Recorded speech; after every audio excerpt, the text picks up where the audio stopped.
Hello, it's me, and I had been up and down and around in my own head thinking, should I record this particular video, because it is very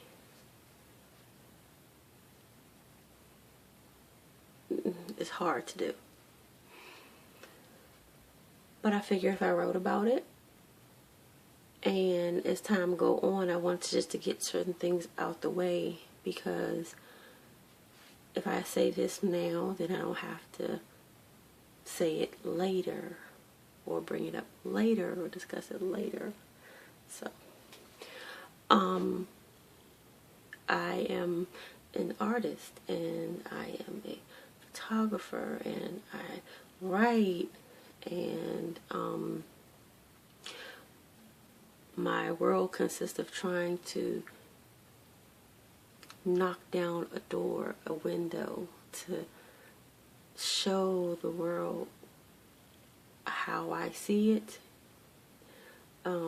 visually through paint or a camera. With that being said,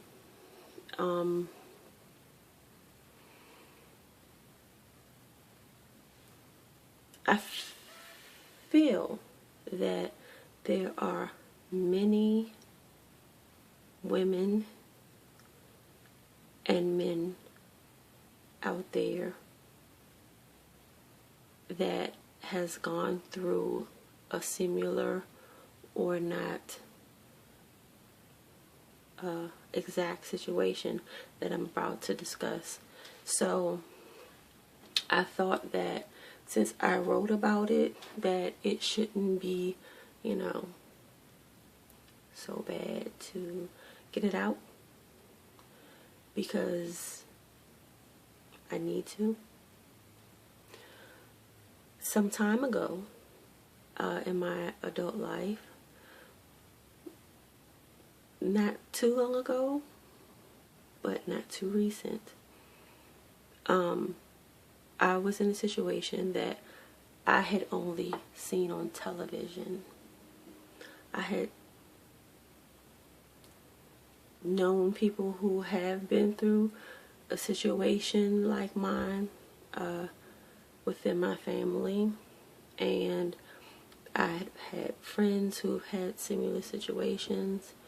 But I have this friend, and he told me, I'm not trying to sound insensitive or anything, but almost all the women I know have been molested or raped. So, it happens. And my response to that was, yes, it happens. For those of us who survive it mentally, it's something that you never forget, even if you get past it. Only because anytime you're in any situation, any intimate situation, any situation that you deem may be harmful, or you're going to have flashbacks of anything that may have caused you some sort of harm in your life.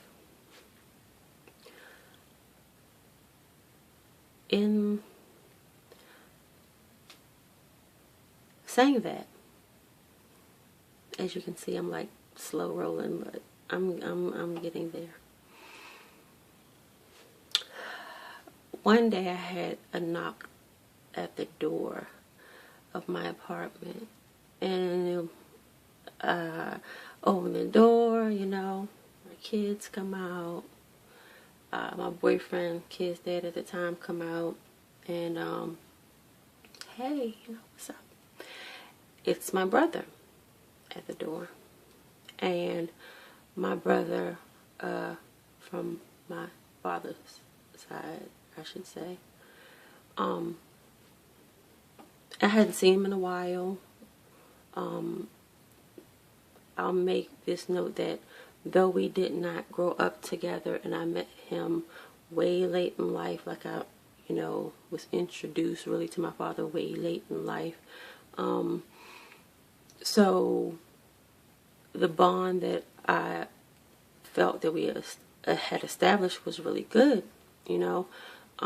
for years. I mean, like, I was just so happy to have, a brother, being as though my younger brother had gotten killed when he was 20 in 1995. And so I have two other brothers, adoptive brothers, but it felt good to also have him in my life.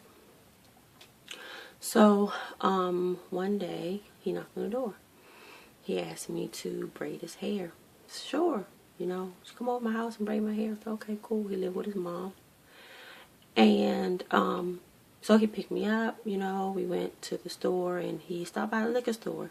I don't drink, but he drinks, so he got him some beer, and we finally made it to his mom's house. And it was January. It was freezing cold, snow everywhere, ice, cold, whatever. And everything was fine. Conversation, catching up, because I hadn't seen him in about a year or so. And I had no idea at the time that he was on drugs, and meaning he laced his weed. He wasn't like smoking crack or anything. I didn't see him. And of course, like I said, I didn't know this until after. But he was drinking, and he was smoking dippers, And about an hour and a half into the visit, and he turns on the TV, and we're talking, and without going through all the graphic details of that day when the TV turned on, and I thought my life as I knew it was over, my brother took it upon himself to rape me. And I could not fathom what was going on in my head. All I kept on saying was, this cannot be true. This cannot be happening. And I'm looking at him like, could you please know I'm your sister? Do you, like, he was looking through me. Me saying I was his sister meant nothing. He didn't even see me. And taking mine now, he picked me up about 2:30 in the afternoon. Just to give you a time span, he dropped me off at the bus station at 12:30 a.m. freezing cold. Train stations closed. So 2:30, 12 a.m. And again, without going through the details of what was said, what was done, the gun, all I kept on saying was, this is not how my life is going to end. My life can't end in this room. His mother was there, but I couldn't say anything because he said if I made a noise, that was going to be it. So I had to comply with whatever I had to do to get out of that house. And it was at that point, after all of it was over, and I made a police report the next day, which if anything ever happened to you like that, immediately go to the police. Immediately go to get a rape kit done. Immediately, because I was in fear of him coming to my home. I didn't go that night. I went the next day. And so I had took a shower and everything, and so everything was basically gone. But I'll say this, he did get locked up, but until our court date, where they happily granted him 5 years probation for pleading guilty to incest, and made me feel like I was the perpetrator, not the victim. And then I thought about when I was molested when I was a child. Then I thought about being molested by the next door neighbor, you know, the neighborhood babysitter's husband, that I had suppressed because, again, you know, you're young, you don't put all these things together. And through it all, in my mind, how I dealt with it, I said, things happen. What can you do? I mean, I'm living, I'm here, I got through it. There's nothing I can do about it. I talked to a few people about it, but other than that, people who don't understand, they're like, oh, well, it's been a year, you should be over by now. It happened last year. But having to walk, not knowing when you can see this person, not knowing at any moment he can appear, because he didn't live far from me at all. It was very difficult for me to grasp in my mind that it wasn't my fault. And it sounds crazy because you know it's not. And I had people actually say, you know, well, why you go? Like, come on, if your brother that you've never had an issue with, or your sister that you never had an issue with, say, hey, come on, let's take a ride, I want you to go with me. It is normal for you to go. It is normal for you. I'm like, that's your family. It's your brother, your sister, aunt, cousin, uncle, whatever. And so I had blamed myself, like, why wasn't I paying more attention? Like, you know, and the details of it, I'll just say that it changed my life. So having certain things happen to me, having the family upbringing that I did, for those who know me know what I speak of, and then having the verbal abuse from relationships with boyfriends who, you know, that's just who they were, really not nice guys. You become closed in. Well, I did. But I can pretend very well. It's easy for me to just be, because that's just who I always been, you know.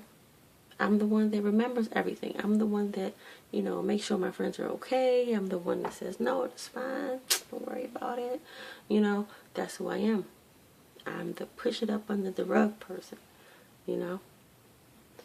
And I just want to say, if anybody has ever been raped, if anyone has ever been molested,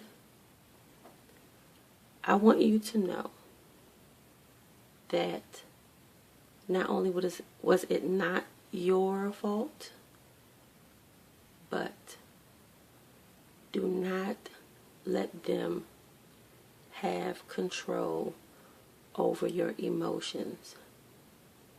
Do not allow them to live in your head.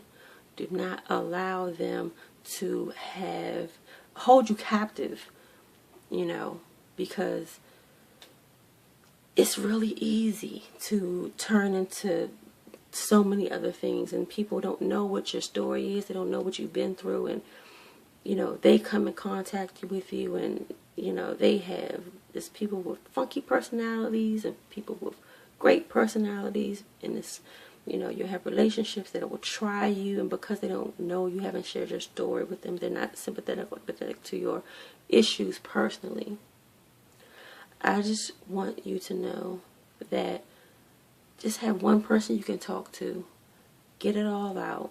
You don't ever have to repeat it again, but get it out.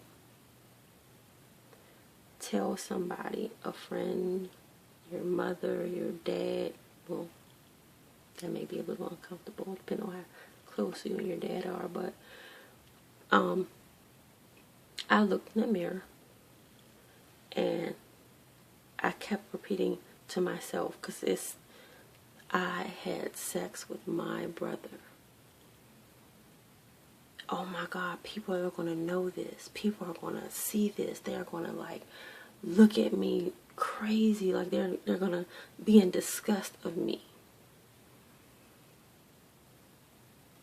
Though I was forced, in my head, everyone knew. I'll end this here. The whole point of me saying it is to let you know there's other people who has been through it, gotten through it, and you can too. It isn't easy, but it isn't impossible. So, with that being said, until the next video, I am